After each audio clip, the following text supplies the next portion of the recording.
میں تم سے بہت پیار کرتی ہوں، اللہ کے لیے مجھے دھوکہ مت دو۔ فون میں دبی دبی سی سسکیاں ابھر رہی تھی۔ اس نے کف سے ریسیور کو دیکھا اور کڑوے لہجے میں بولا تھا، تو میں کیا کروں؟ دل بھر گیا ہے میرا تم سے، آئندہ مجھے فون مت کرنا، سنا تم نے؟ اور فون رکھ دیا۔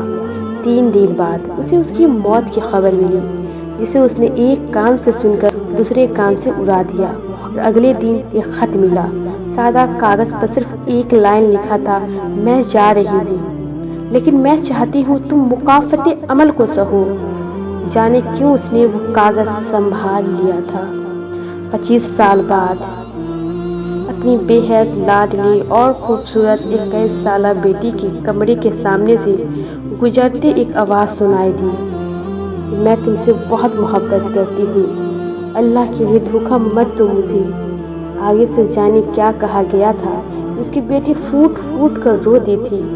جانے کیا یاد آیا تھا کہ وہ کانپ گیا تھا۔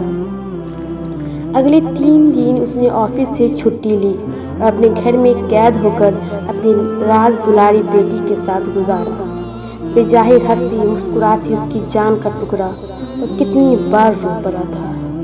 چوتھے دن کچھ سکون سے آفس گیا کہ پیچھے سے بیوی کا فون آیا کہ گڑیا کو کچھ ہو گیا ہے۔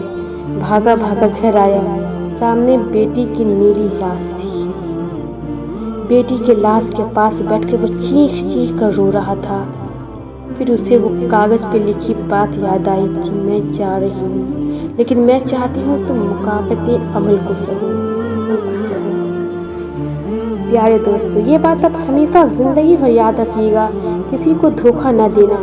دھوکہ میں بڑی جان ہوتی ہے، یہ کبھی نہیں مرتا، گھوم کر ایک دن واپس آپ کے پاس ہی پہنچ جاتا ہے، کیونکہ اس کو اپنے ٹھکانے سے بہت محبت ہوتی ہے۔